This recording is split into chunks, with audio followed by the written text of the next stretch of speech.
बिस्मिल्लाहिर्रहमानिर्रहीम। अस्सलाम वालेकुम students, this is Majmi lecturer botany. आज का हमारा बायोलॉजी का जो लेक्चर है वो डिफॉरेस्टेशन और एफॉरेस्टेशन से स्टार्ट होगा।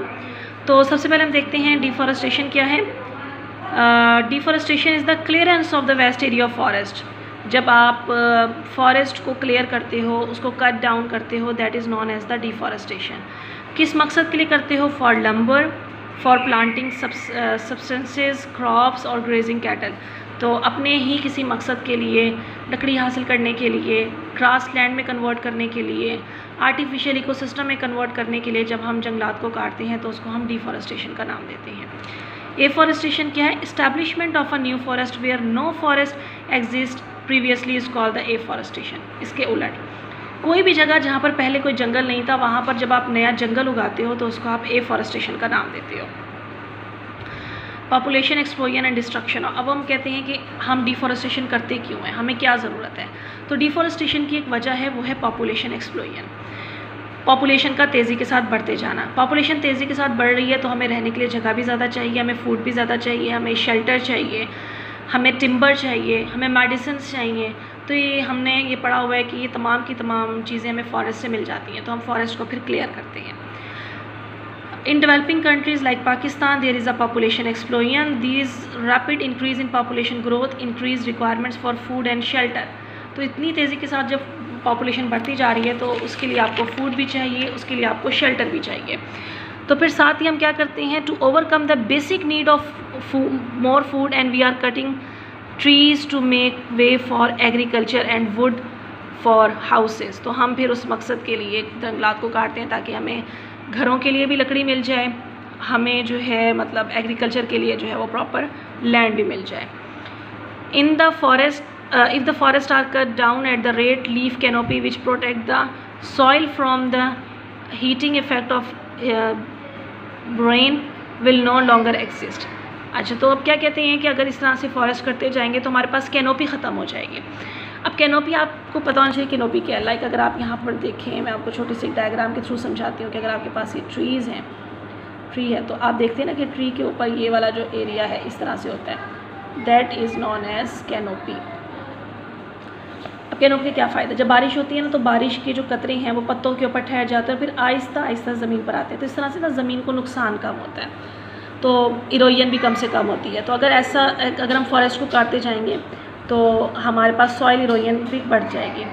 Consequently some of the soil will wasted by surface run off reaching streams and rivers. The destruction of forest leave the soil barren and this is called the deforestation. और इस तरह से ज़मीन फिर बंजर हो जाती है और इस प्रोसेस को हम डिफॉरेस्टेशन का नाम देते हैं। अब पीछे हम लोगों ने पढ़ा कि मतलब हमारे पास जो इकोसिस्टम को डिस्टर्ब करने से एक मेजर जो है वो चीज़ आ रही है, दैट इज़ पॉल्यूशन। तो पॉल्यूशन की एक बेसिक रीज़न जो है वो हमारे पास डिफॉरेस्टेशन भी है, तो उसको हम यहाँ पर डिस्कस करते हैं। Nowadays we are facing the problem of environmental pollution. Tree plantation is the only solution to make the environment more neat and clean. Pollution यहाँ पर जो बात की जा रही है एनवायरमेंटल पॉल्यूशन की, एयर पॉल्यूशन भी है, वाटर पॉल्यूशन भी है, लैंड पॉल्यूशन भी है। प्लांटेशन को कैसे कर लेती है? प्लांट जो है, लाइक अगर हम कहें ना कि एयर पॉल्यूशन है, तो एयर पॉल्यूशन ज़्यादातर कार्बन डाइऑक्साइड जैसी गैसेज है, कार्बन मोनोऑक्साइड से, सल्फर डाइऑक्साइड, इस तरह गैसेज की वजह से। तो प्लांट जो है कार्बन डाइऑक्साइड को एब्जॉर्ब कर सकते हैं। इसी तरह से लैंड पॉल्यूशन मेटल्स की वजह से है, तो बहुत सारे प्लांट्स ऐसे हैं जो मेटल्स को, टॉक्सिक मेटल्स को एब्जॉर्ब कर लेते हैं, उनको कोई नुकसान नहीं पहुँचता लेकिन वो ज़मीन को साफ़ कर लेते हैं। तो इस तरह से प्लांटेशन करके हम जो पॉल्यूशन है उसको काफ़ी हद तक कम कर सकते हैं। Numerous human activities have detrimental effect on natural carbon sinks. The great forest of temperate and tropic biomes have been greatly reduced through harvesting practice that exceed rate of replacement. तो क्या होता जा रहा है, हमारे पास जो टेम्परेट फॉरेस्ट थे, हमारे पास जो ट्रॉपिक फॉरेस्ट थे, उनको हमने बहुत ज़्यादा जो है वो डिस्ट्रॉय कर लिया और वो फॉरेस्ट हमारे पास कम हो गए हैं। क्यों? क्योंकि हमने अपनी मर्ज़ी की जो है वो हार्वेस्ट वहाँ पर करना शुरू कर दी, हमने उसको एग्रीकल्चर लैंड में कन्वर्ट कर दिया, जिससे फॉरेस्ट जो है वो रिड्यूस होते जा रहे हैं, उनमें बहुत ज़्यादा नुकसान हो रहा है। This reduction has decrease the number of living trees that through the photosynthesis remove carbon dioxide from the atmosphere and through this growth stored it as wood for long period of time. तो कहते हैं इसका बहुत बड़ा नुकसान क्या हुआ है इस डिस्ट्रक्शन का, इस रिडक्शन का, कि हमारे पास दरख्तों की तादाद कम हो गई है, वो दरख्त जो फोटोसेंसिस के लिए कार्बन डाइऑक्साइड को एब्जॉर्ब कर लेते हैं। तो इस तरह से हमें दो तरह का फ़ायदा हो रहा था। एक तो ये कि हवा में कार्बन डाइऑक्साइड का जो लेवल है वो मेंटेन रह रहा था।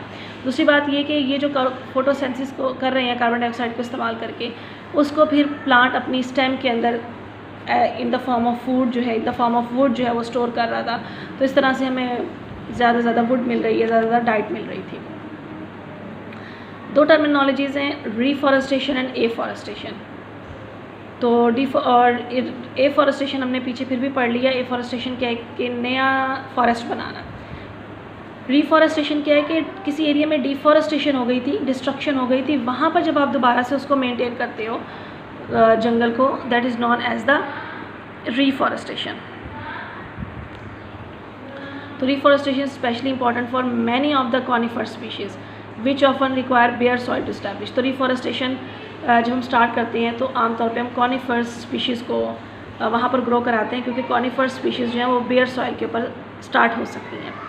इन clear cutting areas where all the trees have been removed, resprouting from stumps और सीड जर्मिनेशन में भी प्रोटेक्टेड फॉर रीफॉरेस्टेशन। यानी मुकम्मल तौर पे कोई एरिया ख़त्म हो गया तो वहाँ पर स्प्राउटिंग स्टार्ट हो गई, वहाँ पर कोई सीड जो था वो जर्मिनेट कर गया, जो प्रोटेक्ट हो गया था, तो ये रीफॉरेस्टेशन के लिए बड़ा इंपॉर्टेंट फैक्टर है। एफॉरेस्टेशन क्या है? It is establishment of new forest where no forest exist previously. हमने पीछे भी इसको डिस्कस कर लिया। अब इतनी ज़्यादा इंपॉर्टेंस क्या है, फॉरेस्ट की क्या इंपॉर्टेंस है, उनको मेंटेन करना क्यों ज़रूरी है? तो फॉरेस्ट जो हैं कैसे इंपॉर्टेंट, पहला फैक्टर प्रोटेक्शन दे रहे हैं। They provide protection to man as well as many other organisms.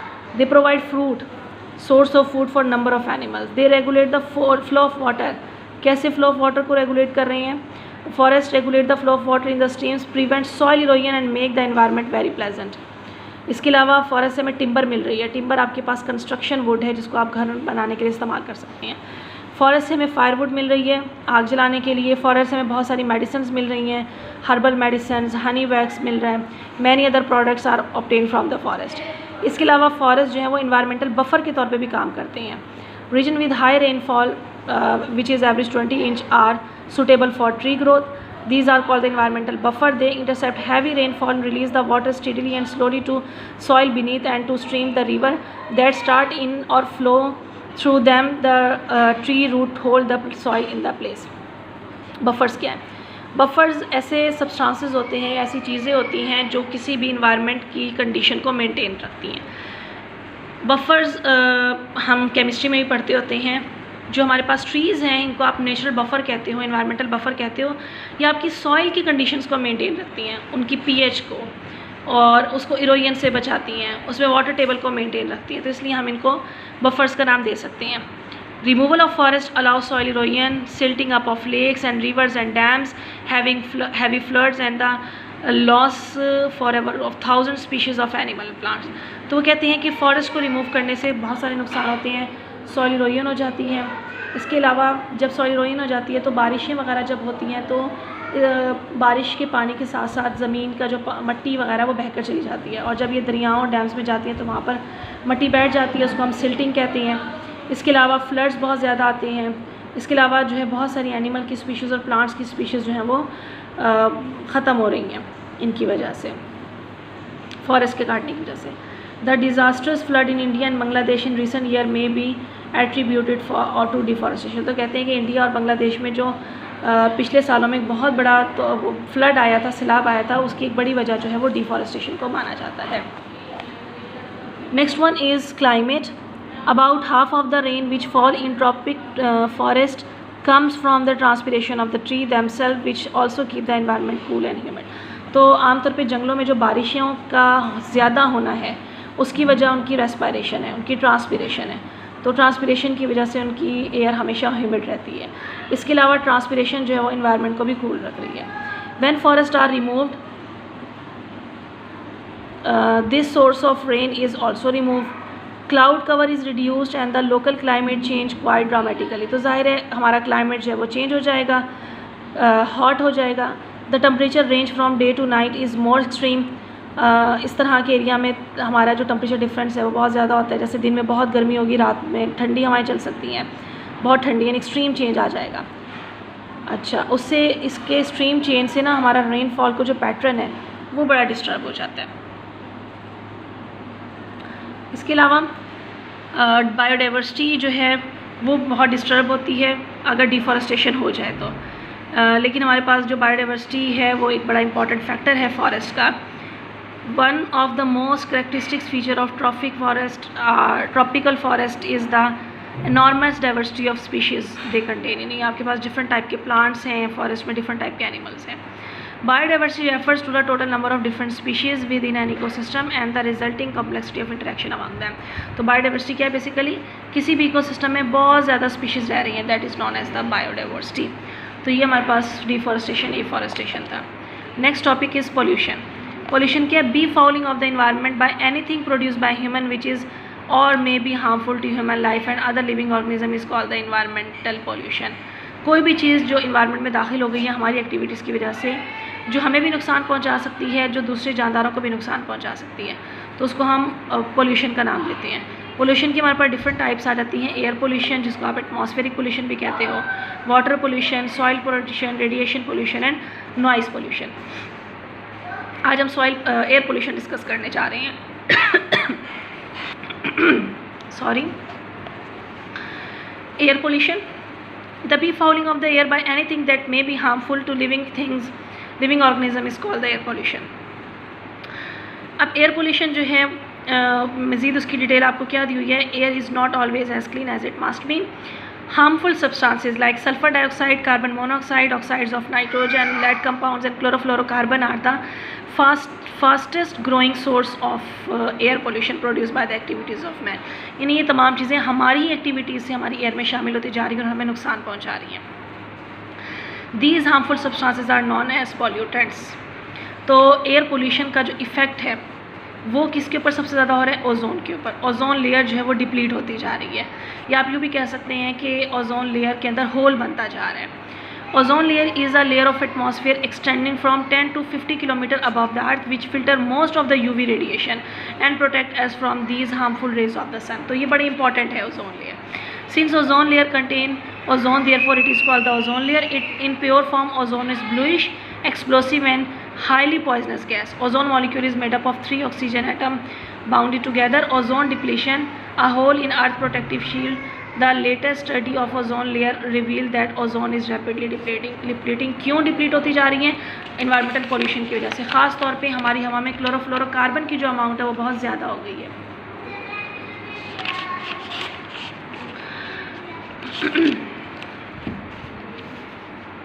Chlorofluorocarbon, the decline in thickness of the ozone layer is caused by the increasing level of chlorofluorocarbons which contain chlorine, fluorine and carbon। क्या sources हैं chlorofluorocarbon के? Air conditioners in our homes, offices, vehicles and operating refrigerators.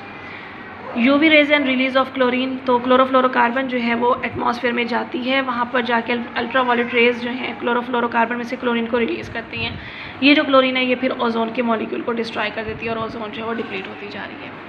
As the ozone layer becoming thinner, more ultraviolet rays from the sun are able to reach the earth। The level of ozone in ozone layer over the Antarctica has fallen drastically and has led to the सबसे ज़्यादा जो नुकसान हुआ है ozone को Antarctica के अंदर हुआ है। The ozone layer has also been found to decrease over Arctic region।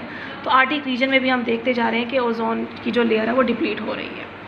Effect क्या है ओजोन लेयर के? हमें क्या क्या नुकसान होगा? जैसे वो पीछे हमने पढ़ा कि ओजोन जो है वो यूवी रेडिएशन को अंदर नहीं आने देती। तो जब ओजोन डिप्लीट होती जाएगी तो जो यूवी रेडिएशंस हैं they can easily reach the earth surface. They will affect all life on the earth by increasing temperature. They cause skin cancer and cataracts, यानी मोतिया जो है वो इंसानों में पैदा कर देते हैं। They can also affect crops, plants, trees and even marine planktons and distort weather pattern। तो ये हमारे वेदर पैटर्न को भी जो है वो बहुत ज़्यादा डिस्टर्ब कर रही है।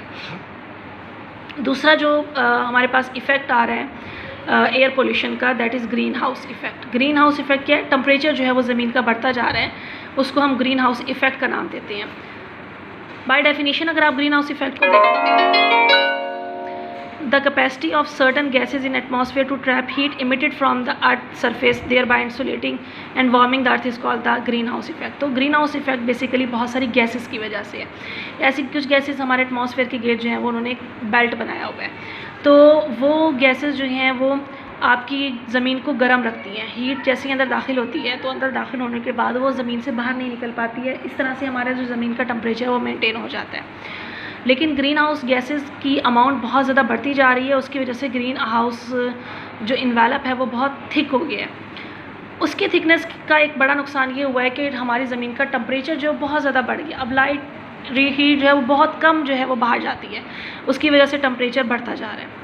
Light rays from the sun penetrate the glass. अब ग्रीन हाउस को इन्होंने एक्सप्लेन किया। ग्रीन हाउस बेसिकली क्या होता है, एक ग्लास हाउस है, उसमें हमने प्लांट्स रखे हुए थे, सूरज की रोशनी इधर आती है, प्लांट्स उस सनलाइट को एब्जॉर्ब करती हैं, कुछ को रिफ्लेक्ट करते हैं, लेकिन जो ग्लास है इस रिफ्लेक्ट हुई हीट को बाहर नहीं निकलने देता, ये वापस इधर आ जाती है। तो जितनी भी हीट अंदर दाखिल होती है it is consumed by the plants, तो इसको हम ग्रीन हाउस कहते होते हैं। इसी इफेक्ट को हमारे नेचर में इस्तेमाल किया जा रहा है by the help of gases. तो ग्रीन हाउस का इफेक्ट जो है वो बेसिकली ग्लोबल वार्मिंग है। The carbon dioxide of atmosphere behave like glass sheet of green house. It absorbs the sun energy but does not allow it to escape outside, as a result of which the temperature of the atmosphere increase. This increase in temperature is known as the greenhouse effect. तो green house effect के causes और effects के causes क्या हैं? Over urbanisation, हम शहरों की तरफ बहुत ज़्यादा आ रहे हैं, जिसकी वजह से शहरों में मौजूद चीज़ों का इस्तेमाल ज़्यादा से ज़्यादा होता जा रहा है। Deforestation, industrialisation are the cause of greenhouse effect which is gradually increasing temperature on earth, क्योंकि ग्रीन हाउस जो है वो बेसिकली ग्लोबल वार्मिंग कॉज कर रहा है, जिसकी वजह से ज़मीन का टेम्परेचर बढ़ता जा रहा है, which is known as the global warming. They may lead to the rapid melting of ice caps and glaciers. बहुत ज़्यादा गर्मी हो जाने की वजह से बर्फ़ जो है वो पिघलती जा रही है, फ्लड्स की शक्ल अख्तियार कर गई है, changing path of the major air and ocean currents drastically affecting the global weather condition. तो वेदर कंडीशंस जो हैं वो बहुत ज़्यादा इफेक्ट होती जा रही हैं, उसकी वजह से फ्लड्स भी बहुत ज़्यादा आ रही हैं, टेम्परेचर जो है वो डिस्टर्ब हो गया है. यहाँ पर आपके साथ एक टेबल डिस्कस किया हुआ है जिसमें एयर पोल्यूटेंट्स बताए हुए हैं, उनके सोर्सेज और उनके हार्मफुल इफ़ेक्ट्स बताए हुए हैं. एयर पोल्यूटेंट्स में क्लोरोफ्लोरोकार्बन्स आ जाते हैं, इनके सोर्सेज एरोसोल स्प्रेज हैं, फोम्स, एयर कंडीशनर्स और रेफ्रिजरेटर्स आ जाते हैं. हार्मफुल इफेक्ट क्या है? Thinning of ozone layer, global warming in due to greenhouse effect. Sulphur dioxide power station से आती है, फॉसिल फ्यूल्स की बर्निंग से आती है, उसकी वजह से एसिड ड्रेन होती है, ब्रीदिंग डिसऑर्डर्स आते हैं और लंग कैंसर होने का खतरा है. लेड कंपाउंड्स जो हैं these are the product of combustion of leaded petrol और ऑयल. तो इससे जो ख़तरात हैं उसमें लेड पॉइजनिंग है, ब्रेन डैमेज है और फॉरेस्ट डिक्लाइन है. Oxides of nitrogen, burning of fossil fuel is the main cause of formation of oxides of nitrogen. Global warming, greenhouse effect and drain, headaches, acid rain, headaches and cough जो है इसके effect हैं. Carbon monoxide, it is due to the incomplete burning of the carbonates and carbon compound like cigarette and smoke. और इसके जो effects हैं उसमें headache आ जाता है, ब्रेन डैमेज आ जाता है, इवन कि बंदे की डेथ भी हो सकती है. Next effect is acid rain.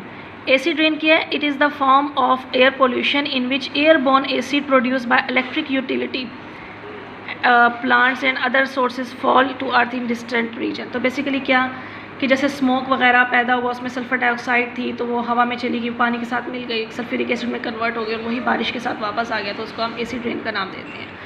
Acid rain जो है वो क्रूसिव नेचर की होती है, तो हमारे इन्वायरमेंट को बहुत ज़्यादा नुकसान पहुंचा. जैसे यहाँ पर फैक्ट्री से धुआं निकल रहा है और वो बारिश के पानी के साथ शामिल हो गया, इस वजह से ट्रीज़ भी डिस्ट्रॉय हो सकते हैं, हमारी लैंड भी जो है वो डिस्ट्रॉय हो सकती है. यहाँ पर आपको एसिड रेन की एक्सप्लेनेशन दी हुई है. Sulphur dioxide and nitrogen dioxide emitted in the air during the burning of fossil fuels combined with water vapors in the atmosphere to form the acid. For example nitrogen dioxide जो है वो पानी के साथ मिलेगा, nitric acid और nitrous acid में convert हो जाएगा. इसी तरह से सल्फर डाइऑक्साइड वाटर वेपर्स के साथ मिलेगा तो सल्फ्यूरस एसिड और सल्फ्यूरिक एसिड में कन्वर्ट हो जाएगा. And these are the causes of acid rain. Days later and often hundreds or thousands of kilometers away from the source, the acid rain falls either dissolved in air or microscopic dry particles. अच्छा, एक और बात है, जहाँ पर ये सारा का सारा हो रहा है ना, एसिड रेन वहाँ नहीं होती, क्योंकि धुआं मूव करता हुआ जाता रहता है, तो ये जहाँ पे प्रोडक्शन हो रही है वहाँ से बहुत फासले के ऊपर भी जो है वो एसिड रेन हो सकती है. एसिड रेन जो है वो रेन की फॉर्म में भी हो सकती है और ड्राई पार्टिकल्स की फॉर्म में भी हो सकती है. This is also due to the overloading of nitrogen sulphur cycle. Effect of acid rain. Acid rain जो है वो हमारी लेक्स को, फॉर्म्स को और फॉरेस्ट को जो है वो डैमेज कर रही है, डिस्ट्रॉय कर रही है. इसके अलावा acid water Draining through the soil waste washes out essential nutrients such as calcium and potassium. It also kill decomposers and microorganisms, जिससे food chain disturb हो जाती है. Plant poisoned and deprived of nutrients become weak and vulnerable to infection and insect attack. Stone monuments like Taj Mahal are being eroded due to the stone cancer by acid rain. तो ये हमारे पास कुछ air pollution और उसके effects आ गए. कल इंशाल्लाह हम वाटर पोल्यूशन और उसके इफ़ेक्ट्स देखेंगे. यहाँ तक आपको कोई मसला तो आप मुझसे पूछ सकते हैं. Best of luck. अल्लाह हाफिज़.